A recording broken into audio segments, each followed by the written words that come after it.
ఇశ్రాయేలు కోసం రాయబడిన వాళ్ళకి సంబంధించిన విధులను ఏమంటే ఒక ముస్లింలో ఉందండి, ముస్లింకి చెందుతుందండి, ముస్లిం మ్యారేజ్ యాక్ట్ ఉందండి, క్రిస్టియన్ మ్యారేజ్ యాక్ట్ ఉందండి, అది ఎవరికైతే ఆ వర్గానికే చెందుతుంది చట్టం. ఈరోజు బైబిల్లో ఉన్న చట్టం, ఆ రోజు రాయబడిన చట్టం కూడా అది ఇశ్రాయేలుకు చెందినది. ఆయన ప్రజలుగా వాళ్ళ మీద అమలు చేశాడు. ఆయన ప్రపంచం అంతటి మీద అమలు చేయమని చెప్పలేదు దేవుడు. యేసుక్రీస్తు వచ్చిన తర్వాత దానికి చరమగీతం పాడి ప్రపంచంలో ఒక నూతన నిబంధనను ఆయన ఇంట్రడ్యూస్ చేశాడు. కొత్త చట్టం. నీ కుడి చెంప మీద కొడితే నీ ఎడం చెంప చూపించిన చట్టం. నీ శత్రువు అయినా సరే వాడి కొరకు ప్రేమించు, ప్రార్థించు అని నేర్పించిన చట్టం. ఆ చట్టంలో ఒకవేళ యేసు పలికిన మాటలలో సమాజానికి వ్యతిరేకంగా ఉన్నాయన్న ఎవడైనా ఒకవేళ మత ఛాందస్యవాది ఉంటే మమ్మల్ని ఓడించిన తరువాత అప్పుడు వీళ్ళు చర్చిల మీదకి, అంతవరకు టచ్ చేస్తే సహించరు. గుడి మీదకి వెళ్ళడానికి వీల్లేదు, క్రైస్తవుడు జోలికి వెళ్ళడానికి వీల్లేదు. నీకంత మగతనం ఉంటే రా ముందు మా మీదకి నిరూపించు. యేసు పలికిన మాటలు ఈ దేశానికి వ్యతిరేకంగా ఉన్నాయి, రా మమ్మల్ని ఎదుర్కో. ధైర్యం ఉందా? It's an open challenge. పబ్లిక్గా పిలుస్తున్నాం. మమ్మల్ని ధైర్యంగా ఎదుర్కొనే దమ్ముంటే, ఒకళ్ళకి భారతదేశంలో ఎవడు అంత మొనగాడు లేకపోతే ఎల్లో విదేశాల్లో ఎవరిని ఎరువు తెచ్చుకుంటావు, అప్పు తెచ్చుకో. ఒక్కడిగా బైబిల్ తరపున జైశాలి వారసుడిగా, దేవుని వారసుడిగా, బైబిల్ విద్యార్థిగా నేను నిలబడతాను. నువ్వు చెప్పిన మాటలు తప్పని నిరూపించడానికి. నన్ను తప్పని నువ్వు నిరూపించి అప్పుడు పడగొట్టు చర్చిల్ని, అప్పుడు దాడి చేయను క్రైస్తవ సోదరుల మీద. నీకు మగతనం ఉంటే, నీకు కోపం ఉంటే, నీకు ద్వేషం ఉంటే రా నాతో మాట్లాడడానికి. అనవసరంగా క్రైస్తవ సోదరుల మధ్య, హైందవ సోదరుల మధ్య, ఇస్లాం సోదరుల మధ్య ద్వేషాగ్నిని రెచ్చగొట్టి అధికారం కోసం, కుర్చీల కోసం, కోట్ల రూపాయల కోసం, పదవుల కోసం ఆశించి ఈ దేశంలో యుద్ధోన్మాదాన్ని సృష్టిస్తున్నారు. అలాంటి వాళ్ళందరికీ క్రీస్తు తరపున హెచ్చరిక చేస్తున్నాం. ఇది ఖబర్దార్. క్రీస్తు జోలికి కానీ, బైబిల్ జోలికి కానీ ఎవడు వచ్చే అధికారం లేదు. నీకు అంత దమ్ముంటే ముందు బైబిల్ తప్పని నిరూపించి మా దగ్గరకు వచ్చి.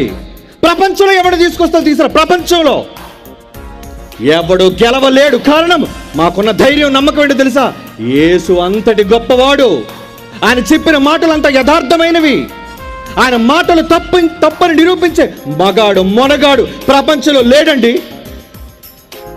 ఉంటాం ఇక్కడే ఉంటాం. ఆ రోజు మొదటి శతాబ్దంలో పౌలు అన్నాడు, పెంతుకొస్తే పండుగ దినం వరకు ఎఫెస్సులో ఉంటాను, ఎదిరించేవాడు ఎవడైనా ఉంటే రా అని.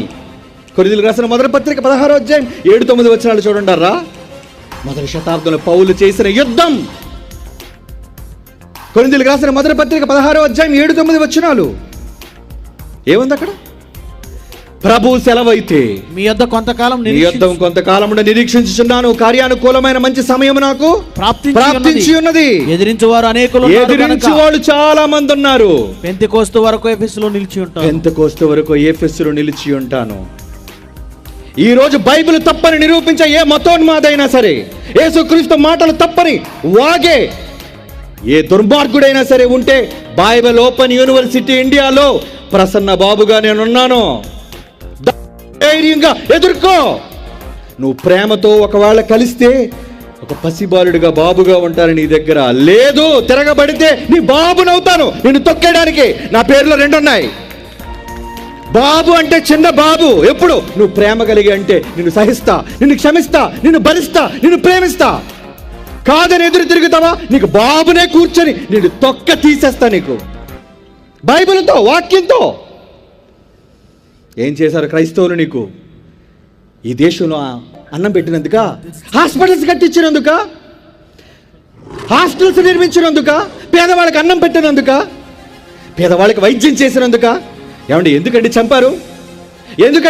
ఈరోజు ఒరిస్సాలోని ఎక్కడో ఆస్ట్రేలియా దేశంలో నుంచి తన దేశాన్ని, సంపన్న దేశాన్ని విడిచిపెట్టి ఒక పేద దేశమైన భారతదేశంలో, అది వెనకబడిన ప్రాంతమైన ఒరిస్సా రాష్ట్రంలోనికి వెళ్ళి తన 2 కుమారులతో అక్కడున్న గూడెం ప్రజలకు, వాసులకు వైద్యం చేస్తూ కుష్ఠరోగులు నువ్వు ముట్టుకోలేవు. నీకు ఎలాగా చేత కాదు, ప్రేమ లేదు.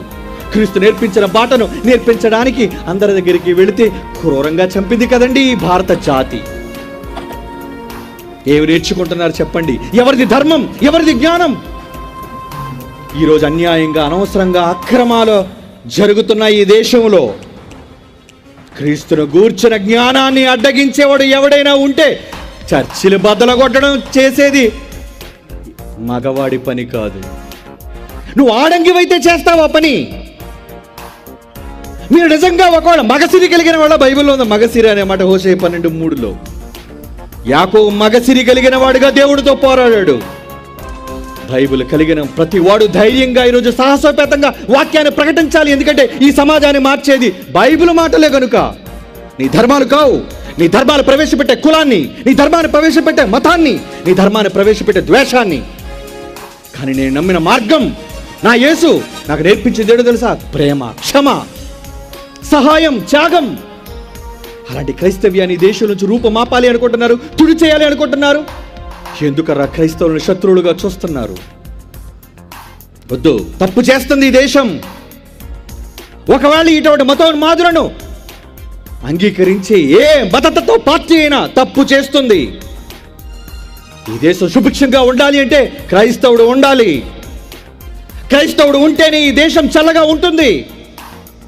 దేవుని యొక్క ఆశీర్వాదం ఈ దేశం పైన ఉంటుంది. అలాంటిది క్రైస్తవుడిని చంపాలి అనుకుంటే, క్రైస్తవుడిని తగిలేయాలనుకుంటే నీ మనుగడు ఉండదయ్యా. ఈ మధ్యన తుడి చేశాడు పక్క రాష్ట్రాన్ని. ఆయన తలుచుకుంటే ఆయుధాలతో యుద్ధం చేయడానికి ఆయనకి ఎంతోసేపు పట్టదు. ఆయనే యుద్ధానికి దిగుతానంటున్నాడు. చూడండి ఒక్క మాట ముగించుకునే ముందు చూద్దాం బైబిల్లోని మంచి మాట. ఏమంటున్నాడు దేవుడు? దేవుడు అంటున్న మాట ఇర్మియా గ్రంథం 21వ అధ్యాయం 5వ వచనం చూడండి ప్రియులారా. ఇర్మియా గ్రంథం 21వ అధ్యాయం 5వ వచనం. యెహోవానగు నేను, ఇర్మియా గ్రంథం 21వ అధ్యాయం 5వ వచనం. కోపం, రౌద్రం, అత్యుగ్రత కలిగిన వాడనై, బాహుబలముతో, చాచిన చేతితో నేనే మీతో యుద్ధము చేసేదను. దేవుణ్ణి యుద్ధానికి దింపకండారా? మీరు తట్టుకోలేరు, సహించలేరు. ఆయన ఆయుధాలకి ఈ దేశం కాదు కదా, ప్రపంచ దేశాలు వణికిపోతాయి. యేసుక్రీస్తును రూపుమాపాలని ఎన్నో చేసిన ప్రయత్నాలు రాజ్యాల వల్లే కాదండి. రోమా ప్రభుత్వం కుప్పకూలిపోయి దాసోహం అనిపించుకుంది యేసుక్రీస్తు ముందు. ఆయన అడ్డగించాలనుకున్న అరాచక శక్తులు, పౌలు లాంటి మతోన్మాదే క్రీస్తు పాదాలు పట్టుకున్నాడు. ఈ దేశంలో అనేక మంది సన్మార్గులో నడవాలి అంటే క్రీస్తు బాట అవసరం. దాన్ని ప్రకటించేవాడు క్రైస్తవుడు. ఆ జ్ఞానాన్ని అడ్డగించే పరిస్థితులు ఈరోజు దేశంలో వచ్చినప్పుడు క్రైస్తవుడా నువ్వు మౌనంగా ఉంటావా? గళం విప్పు. క్రీస్తు యొక్క గొప్పతనం ఏంటో ప్రజల మధ్య ప్రకటించు. అది నీ బాధ్యత. అది కూడా చంపుతారా? చంపని.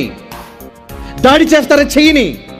కానీ నువ్వు పట్టిన వాక్యం పక్షాన నువ్వు యుద్ధం చేయవలసిన వాడవై ఉన్నావు. రిజల్ట్ చెప్పేశాడు దేవుడు. చివరిగా ఈ మాట చదువు ముగించుకుందాం. వాళ్ళు యుద్ధానికి నీతో వచ్చినా వాళ్ళు గెలవలేరయ్యా. ప్రకటన గ్రంథం 17వ అధ్యాయం 14వ వచనం చూడండి ప్రియులారా. ప్రకటన గ్రంథం 17వ అధ్యాయం 14వ వచనం. మీరు గొర్రెపిల్లతో యుద్ధము చేతురు గాని గొర్రెపిల్ల ప్రభువులకు ప్రభువును, ఆ గొర్రెపిల్ల ప్రభువులకు ప్రభు, రాజులకు రాజు అయినందున తమతో కూడా ఉండిన వారు పిలువబడిన వారై ఏర్పరచబడిన వారమైన నమ్మకమైన వారై ఉన్నందున ఆయన రాజులను జయించును. గెలవలేవు. యేసుతో యుద్ధం చేసి నువ్వు గెలవలేవు. క్రైస్తవ్యాన్ని రూపమాపలేవు. నువ్వు కుతంత్రాలు ఉపయోగించిన యుద్ధోన్మాదాన్ని నువ్వు ఒకవేళ ఈ దేశంలో చూపించిన క్రైస్తవ్యాన్ని ఈ దేశంలో నుంచి ఒక్క అడుగు కూడా ఏ శక్తి కదపలేదు. అది దేవుడు మీకు ఇచ్చిన అభయం క్రైస్తవులారా. కనుక జీవవాక్యాన్ని చేతబట్టండి. మతోన్మాదులకు భయపడకండి. ధైర్యంగా సువార్తను ప్రకటించండి. అడ్డగించేవాడు ఎవడైనా ఉంటే ఆల్ ఇండియా ట్రూ క్రిస్టియన్ కౌన్సిల్గా మాకొక్క ఫోన్ కొట్టండి. వాడిని ఎదిరించడానికి, వాడిని వాక్యంతో మట్టి కరిపించడానికి ఈ సవాలు స్వీకరించే మగవాడు ఉంటే మరలా చెప్పండి వాళ్ళకి. క్రైస్తవ్యాన్ని అణగదొక్కాలి అంటే ముందు బైబిల్ తప్పని, యేసు ప్రభు మాటలు తప్పని నిరూపించేవాడు ఎవడైనా ఉంటే ఓడించి అప్పుడు వెళ్ళమనండి గుడుల మీదకి, క్రైస్తవుల జోలికి. ఊరకనే ఎందుకు అనవసరంగా క్రైస్తవులు హింసించడం? నువ్వు మమ్మల్ని ఓడించగలిగితే మేమే పోతాం. వెళ్ళిపోతాం అనుకుంటున్నారా? బైబిల్కి ఎదురు లేదర్రా. బైబిల్లో ఓటమి లేదర్రా. అది మీకు ఉండవలసిన నమ్మకం. అది బైబిల్ మీద మీరు సాధించవలసిన పట్టు. మనం ఈ దేశంలో క్రీస్తు వాక్యాన్ని ప్రకటించే వారముగా ఉన్నాం. యేసుక్రీస్తు తరపున యుద్ధం చేసే వీర సైనికులుగా మీరందరూ ఉన్నారు. క్రైస్తవ సోదరులారా, భయపడకండి. దేవుడు మీ పక్షాన యుద్ధం చేస్తాడు. కానీ మీ నోటి వెంబడి వచ్చే వాక్యందో వీళ్లతో యుద్ధం చేయవలసిన బాధ్యత మీది. క్రీస్తుకు గెలుపును ప్రకటించవలసిన బాధ్యత మీది.